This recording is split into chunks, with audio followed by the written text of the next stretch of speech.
Okay, we're going to continue with the basic way of holding the Bokken.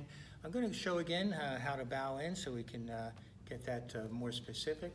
So in order to bow in with a weapon, once you've taken it off a rack or you're coming into practice, stepping on the mat, you raise it up, okay? Come from underneath, so both palms are up. Don't grip it, okay? Let your fingers be open, okay? You raise it a little bit, you drop your head a little bit, but don't drop your eyes and don't drop your neck, okay? Just raise it, tilt your head a little bit, so you keep your vision open, okay? Okay? So I'll show this,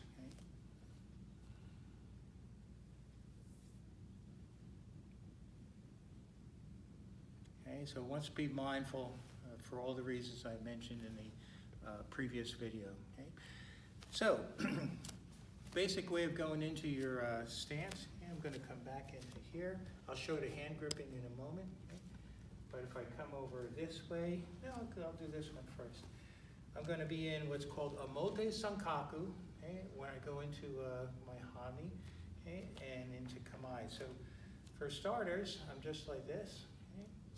Okay? Then you draw it out and keep it at your center. Okay? Now my hands. Thumb is along the middle finger, okay? Good adhesion with the little finger, okay? Your energy will flow out. And with the left side, same thing. Thumb is at the middle finger. This is more relaxed. So sequentially, the fingers start to close from the little finger on up, okay? If you grip with the first finger, the pointer finger and your thumb, this is loose, and that tends to go up through your shoulders, right? And your energy bounces around. So if I'm holding like that, shoulders will be up, energy bounces around this way. Okay? When you start to hold with nice adhesion from the little finger to the base of your hand, followed by the other fingers, thumb, and then this finger, now you have good adhesion and your energy will flow. Okay? Then the same thing with this hand. Same thing, little finger sequentially closing, thumb. So by the time I'm done, I have that comfortably at my center, okay? It's up to you where your center is, where you're comfortable. I don't get too specific because someone might say, okay, you have it right at your belly button, okay? But that might not be appropriate. Feel it for yourself, where it should be, okay? Hand is just up towards the suba, but again, if you're a longer person, let it go out a little bit. There's different ways of holding it, and this relates back to actual sword also. So basic is little finger is at the bottom, okay, on the left hand, with the heel of your hand over the edge. So by the time you're looking down on it, you don't see the the butt of the hilt of the handle, right? Other ways of holding it are both hands together with that open. Another way to hold it is little finger goes over the edge. So these are all ways that go back to sword work also that you can practice.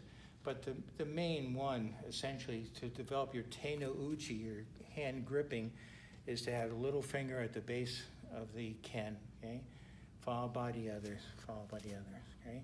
And this relates a little bit more to where your hands would naturally be if you raised them, okay?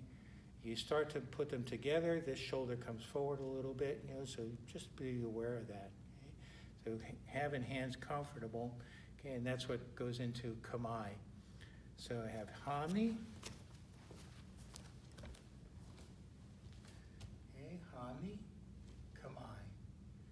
2 foot positions for our practice are a Mote Sankaku, which is a forward triangular stance.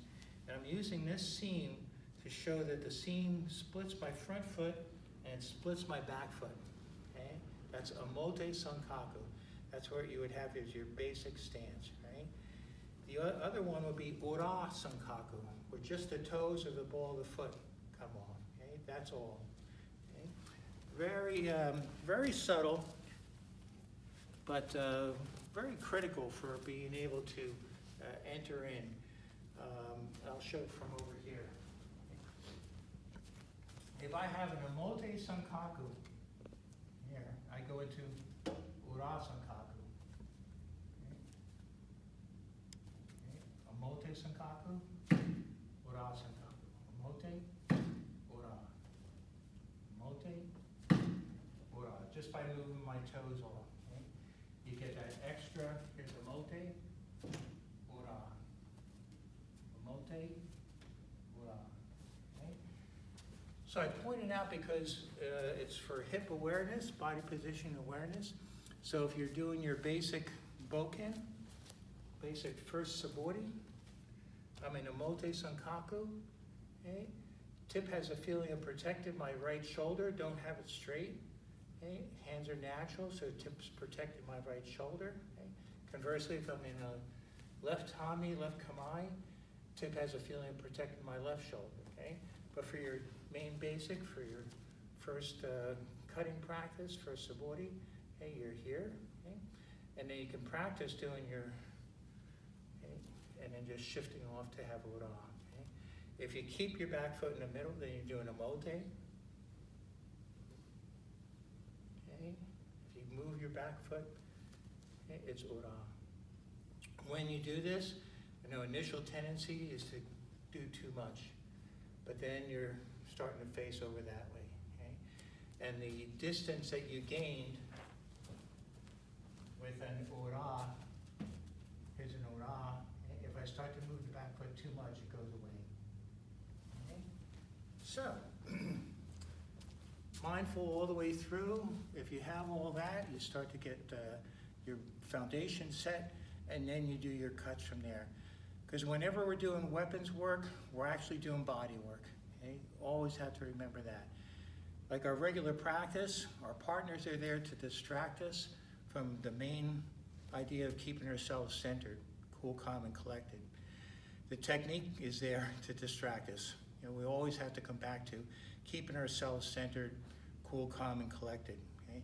So the weapons tend to distract us from keeping our center, staying cool, calm, and collected.